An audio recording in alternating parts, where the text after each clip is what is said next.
Hello friends, કેમ છો? મજામાં? હું છું હિતેશ લાડવા. એજ્યુકેશન વિથ HKની આ સફરમાં આપ સૌનું હાર્દિક સ્વાગત કરું છું. મિત્રો, આપણે અગાઉના બે વિડીયોની અંદર ચેપ્ટર નંબર 1 અને 7ની થિયરી જોઈ હતી. ચેપ્ટર નંબર 2ના પણ દાખલા જોયા હતા મિત્રો. તો આજના લેક્ચરની અંદર ધોરણ 11 આંકડાશાસ્ત્ર વાર્ષિક પરીક્ષા 2024 માટે ચેપ્ટર નંબર 3 આપણે IMPના પ્રશ્નો આપીએ છીએ, રીતો શીખવાડીએ છીએ. તો કન્ટિન્યુ કરીએ મિત્રો. પહેલો દાખલો છે આપણો મિશ્ર મધ્યકનો દાખલો છે. ખાસ જોજો, ઉદાહરણ નંબર 10 છે. મિશ્ર મધ્યકનો દાખલો છે. N1 તો કે 3 માસ અને એનો મધ્યક તો કે 350. એવી રીતના N2 5 માસ x/2 254, N3 4 માસ x/3 315. આપણું આ સૂત્ર છે. સૂત્રની અંદર કિંમત મૂકી અને આપણો આ જવાબ આવે છે. રેડી? તો ખાસ નજર મારજો મિત્રો ને જોતા રહેજો. ચલો આગળ વધીએ.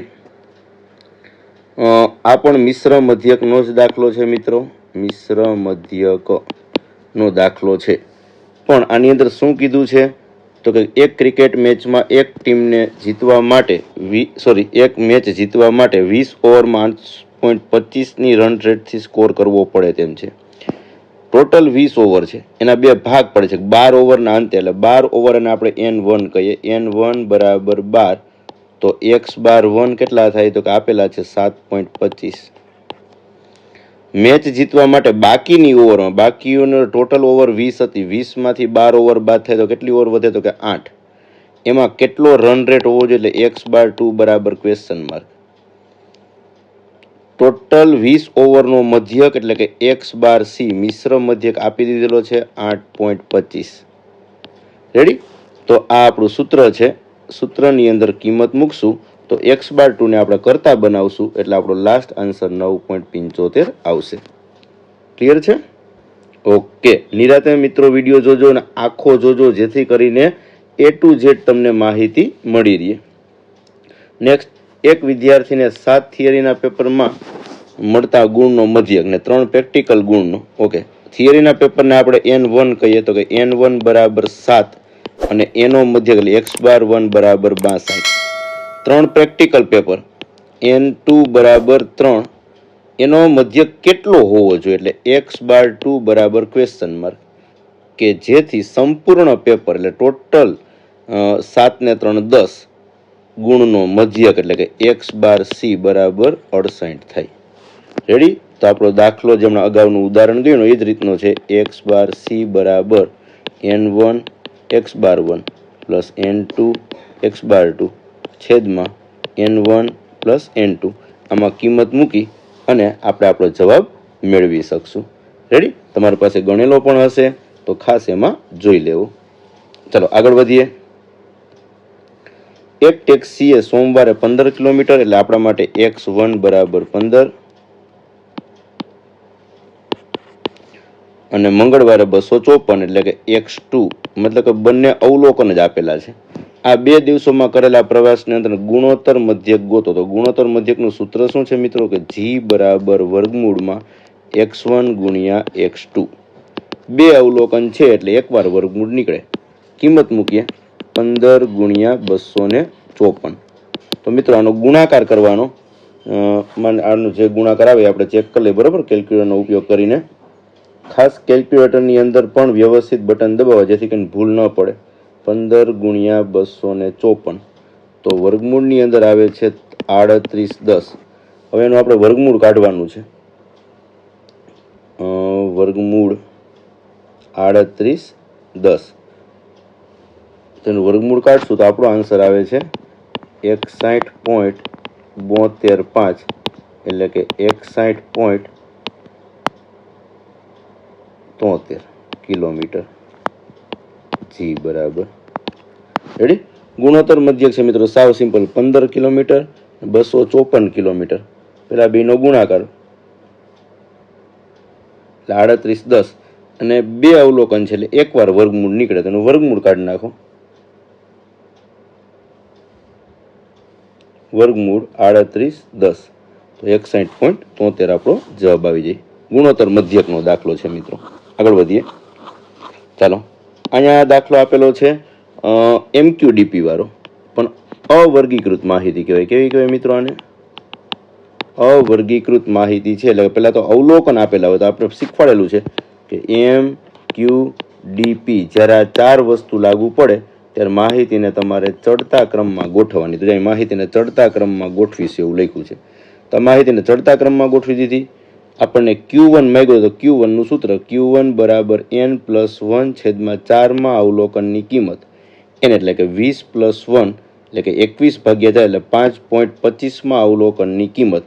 જ્યારે 5.25 કે સમથિંગ પોઈન્ટ આવે છે અને અવર્ગીકૃત છે તો આપણે પોઈન્ટ વાળું મોટું સૂત્ર મૂકવું પડે. જેમ કે 5મા અવલોકનની કિંમત પ્લસ 0.25 કૌંસમાં 6ઠા અવલોકનની કિંમત માઇનસ 5મા અવલોકનની કિંમત. સાદું રૂપ આપતા જોતું ને 5મું અવલોકન એટલે કે પહેલું, બીજું, ત્રીજું, ચોથું, 5મું, 6ઠું, સોરી 5મું એટલે 28, લખ્યા છે 28, 0.25, 6ઠું એટલે 29, 29 માઇનસ 28. સાદું રૂપ આપતા આપણો જવાબ આવશે 28.25. રેડી? ઉદાહરણ છે, ખાસ જોજો. હજી D7 કીધું છે અને P40 કીધું. સેમ ઈ જ સૂત્ર મૂકવાનું, પણ દશાંશક હોય તો છેદમાં 10 આવે, શતાંશક હોય તો છેદમાં 100 આવે. બાકી બધું સેમ સૂત્ર આપણું JN+1 છેદમાં 4, ચતુર્થક હોય તો 4, દશાંશક હોય તો 10 અને શતાંશક હોય તો 100. રેડી? બાકી બીજું કાંઈ ફરક કરવાનો નથી. જેમ કંઈ 14 પોઈન્ટ સાથે આવે તો 14મા અવલોકનની કિંમત પ્લસ 0.7, 15મું માઇનસ 14મું ચડતા ક્રમમાં જોવાનું. જે અવલોકન જ્યાં આવતા હોય એનું સાદુરૂપ આપવાનું. રેડી? ચાલો, આ દાખલો પણ આપણને આવડી જાય. રેડી? આગળ વધીએ. ચાલો, બહુલકનો દાખલો છે મિત્રો, આવડતો જ હોય. ખાસ યાદ રાખજો, બધા જ દાખલા આપણે અહીંયા ગણાવશું નહીં, કારણ કે અગાઉ પણ આપણે મોટા ભાગના દાખલા ગણાવેલા છે મિત્રો. યાદ રાખજો, મોટા ભાગના દાખલા આપણે ગણાવેલા છે. યાદ લખી જ દઉં છું, મોટા ભાગના દાખલા ગણાવેલ છે. જે વિડીયોની લિંક આ કમેન્ટ બોક્સની અંદર મૂકી દઈશ. રેડી? એટલે આ બધા જ દાખલા chapter number 3, chapter number 4, chapter number 5 અગાઉ પણ મિત્રો તમને ખ્યાલ છે કે આપણે 6 માસિક એક્ઝામ અને 9 માસિક એક્ઝામમાં પણ રિવિઝનના વિડીયો મૂકેલા છે. ત્યાં આ બધા દાખલા આવી ગયેલા જ હોય મિત્રો. આપણે ફરીથી રિપીટ નહીં કરાવીએ. એની લિંક જે 9 માસિકની અંદર મેં ચેપ્ટર નંબર 1 થી 7 સુધીનું રિવિઝન કરાવેલું હતું. કેટલા? 1 થી 7 ચેપ્ટર સુધીનું રિવિઝન કરાવેલું હતું. તો એ જ રિવિઝનની લિંક હું આ વિડીયોના ડિસ્ક્રિપ્શન કમેન્ટ બોક્સની અંદર મૂકી દઈશ મિત્રો. તો અહીંયા તમે બહુલકનો દાખલો પણ જોઈ શકશો, ચતુર્થકનો જોઈ શકશો, જે કંઈ પણ ચેપ્ટર વાઇઝ બધાનું તમારે અહીંયા ચેપ્ટર વાઇઝ લખેલું હશે એ ચેપ્ટરની તમે લિંક ઓપન કરશો એટલે તમને એ દાખલો ગણેલો જોવા મળશે. રેડી? તો આ બહુલકનો દાખલો છે. આગળ વધીએ. ચાલો, આ છે મધ્યસ્થ. ને મધ્યસ્થ ગોતવું હોય તો મિત્રો આપણે અસતત આવૃત્તિ વિતરણ છે. કેવું છે? અસતત. રેડી? ચાલો, આને કહેવાય x ની કોલમ, આને કહેવાય f ની કોલમ. હાલો, x ની કોલમમાં 0, 1, 2, 3, 4, f ની કોલમમાં 2, 4, 9, 7, 3, n બરાબર 25. આપણે ખ્યાલ છે મિત્રો કે જ્યારે અસતત હોય અને MQDP ગોતવાનું કીધું હોય તો CF ની એક જ કોલમ બને. CF એટલે શું? તો કે આવૃત્તિઓનો સરવાળો. 2 ના 2, 2 ને 4 6, 6 ને 9 15, 15 ને 7 22 ને 3 25. રેડી? ચાલો, કયું સૂત્ર આવશે આપણું? M બરાબર n+1/2 માં અવલોકનની કિંમત. ચાલો, એને લખેલા 25+1/2 માં અવલોકનની કિંમત. 25 ને 1 26 ભાગ્યા 2 એટલે 13 માં અવલોકનની કિંમત. તો CF ના ખાનામાં જોઈએ 13મું અવલોકન શેમાં આવે? તો સાહેબ 15 ની અંદર 13મું અવલોકન આવી જાય તો એની સામેનો x એટલે કે 2. મધ્યસ્થ બરાબર 2 આપણો આન્સર આવી ગયો. રેડી? સાવ સિમ્પલ દાખલો છે મિત્રો, 2 માર્કની અંદર પૂછાઈ જાય. રેડી? ખાસ જોઈ લેજો. n+1 છેદમાં 2 અવલોકનની કિંમત 25 + 1 એટલે કે 25 ને 26, 26 ભાગ્યા 2 એટલે 13મું અવલોકન જે 15ની અંદર સમાવેશ થાય એની સામે x આપણો જવાબ m બરાબર 2. ક્લિયર? ચાલો આગળ વધીએ. ઓકે, મિશ્ર મધ્યકનો દાખલો છે મિત્રો. ખાલી હિન્ટ આપી દઉં છું. દાખલો તમારે ગણવાનો છે. એક વર્ગના 34 છોકરાઓને મળેલા ગુણનો મધ્યક n1 બરાબર 34 અને એનો મધ્યક x⁻1 બરાબર 57. તે વર્ગના બધા વિદ્યાર્થીઓ એટલે ટોટલ વિદ્યાર્થીઓનો ગુણનો મધ્યક એટલે x⁻c કહેવાય. x⁻c બરાબર 59 બધા વિદ્યાર્થીઓ. તો છોકરીઓના ગુણનો મધ્યક ગોતો. આ n1 છે એ છોકરાઓ હોય, n2 છે છોકરીઓ. તો કે ટોટલ 60 વિદ્યાર્થી જો આપણે કીધા 60, તો કે તમે 60 - 34 કરશો એટલે આપણો જવાબ આવે કે ભાઈ 60 માંથી 34 બાદ કરીએ આપણે તો કેટલા વધે. હાલો જોવો જીને, કેલ્ક્યુલેટર મિત્રો ખાસ કરી લેવાનું. 10 કો લેવો આ તે બધું ઓકે, પણ છતાં બી તમારે જોઈ લેવું. 60 - 34 કરીએ આપણે તો આપણો આન્સર અહીંયા 26 આવતો હોય. એટલે n2 બરાબર 26. તો એનો મધ્યક x⁻2 ગોતો. થોડી વાર પહેલાં જ હમણાં મેં સૂત્ર મૂક્યું હતું. x⁻c બરાબર n1 x⁻1 plus n2 x⁻2 છેદમાં n1 પ્લસ n2. ચાલો આમાં કિંમત મૂકી દઈએ. x⁻c ની જગ્યાએ 59, n1 34 ગુણ્યા x⁻1 57, બેનો ગુણાકાર કરશું. n2 26, x⁻2 ના x⁻2 એમને એમ. n1 પ્લસ n2 એટલે કે 34 પ્લસ 26. ચાલો 59 ગુણ્યા અહીં ભાગાકારની અંદર તમે જોઈ શકો છો કે 34 પ્લસ 26 કેટલા થાય? 60. એ ભાગાકારમાં છે, આ બધા તો ગુણાકારમાં. બરાબર 34 ગુણ્યા 57 કરીએ આપણે. 34 ગુણ્યા 57 તો 1938 પ્લસ 26 x⁻2.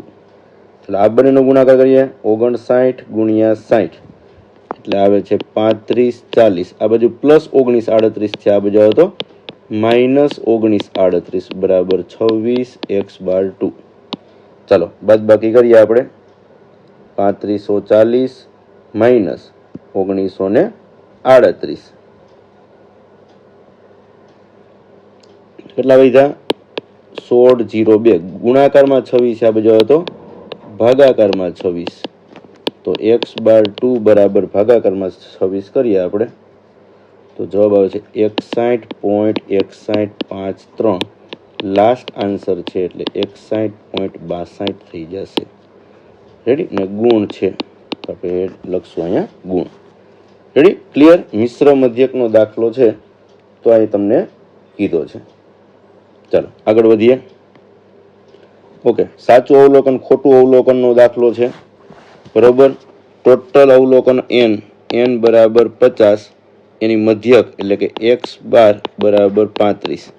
પછીથી ખબર પડી કે એક અવલોકનની કિંમત 50 લેવામાં આવી હતી જે ખોટી હતી. આ અવલોકનને બાદ કરતા નવા અવલોકનોનો મધ્યક ગોતો. ઓકે, એને ગોતવા માટે આપણે આ સૂત્ર મૂકવું પડશે. x⁻ બરાબર σx છેદમાં n. x⁻ એટલે 35, σx n એટલે કે 50. ભાગાકારમાં 50 છે, જવા તો ગુણાકારમાં 35 ગુણ્યા 50 બરાબર σx. σx બરાબર કેટલા થાય? 1750. પણ આ ખોટો σx આવ્યો. કેવો મિત્રો? તમને થાય ખોટો કેમ? કારણ કે જે મધ્યકની કિંમત તમને મળેલી હતી એ મધ્યકની કિંમત ગોતી લીધા પછી તમને ખબર પડ્યું કે ભાઈ એક અવલોકન ખોટું લેવાઈ ગયું 50 નામનું. એટલે 1750માં 50 નામનું અવલોકન ખોટું લેવાઈ ગયેલું છે, તો એને કાઢવું પડે. તો આપણે સાચો સરવાળો ગોતવો પડે. સાચો સરવાળો એટલે સાચો σx બરાબર ખોટો σx 1750 માઇનસ ખોટું અવલોકન 50 એટલે સાચો σx મળી ગયો 1700. હવે લખવાનું સુધારેલ મધ્યક x⁻ બરાબર સાચો σx છેદમાં n. સાચો σx 1700. n કેટલો આવશે મિત્રો? તો કે સાહેબ n તો 50 ના 50 હશે. ના, n જે 50 હતા એમાંથી એક અવલોકન 50 નામનું ખોટું હતું, એ કાઢી નાખ્યું. તો કેટલા વધ્યા? 49. કરીએ ભાગાકાર આપણે. 1700 ભાગ્યા 49 એટલે કે 34.69. રેડી? આ સુધારેલ મધ્યક આપણને મળી જાય 34.69. ચાલો, ક્લિયર? આવડી જાય? ઓકે, આગળ વધીએ. ચાલો, બહુલક ગોતવાનો છે યોગ્ય સૂત્રથી. તો આપણને ખ્યાલ પડે કે આ મિશ્ર પ્રકારનું આવૃત્તિ વિતરણ છે. કેવું છે? મિશ્ર પ્રકારનું. અહીંયા સુધી છે એ સતત, ને જમણી બાજુનું જે આ લીટો કરું છું એ અસતત. રેડી? તો આની અંદર વર્ગ લંબાઈ ક્યારેય સમાન હોય નહીં. તો તમારે બહુલક છે એ કયા સૂત્રથી મળશે? તો કે MO બરાબર 3M - 2x બાર, જેને આસાદિત સૂત્ર કહેવાય. કેવું કહેવાય? આસાદિત સૂત્ર. ડાયરેક્ટ બહુલક મળી ન શકે એટલે બહુલક માટે આ સૂત્રનો ઉપયોગ કરવો પડે, જેમાં તમારે x બાર પણ ગોતવાનો અને m પણ ગોતવાનો. રેડી? તો આના પણ વિડીયો આપણા અગાઉના રિવિઝન લેક્ચર જે લીધેલા છે, ચેપ્ટર નંબર 3ના જ રિવિઝન ચેપ્ટર લીધેલા છે, યાદ રાખજો, ચેપ્ટર નંબર 3ના જ. તો એ વિડીયોની લિંક તમારે ઓપન કરવાની, એની અંદર બહુલક કેમ મેં ગણેલો છે એ તમારે જોઈ લેવાનું. ક્લિયર? આગળ વધીએ.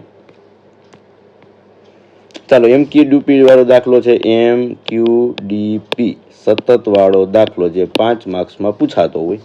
રેડી? અહીં Q1 અને D4 બે જ ગોતવાના છે.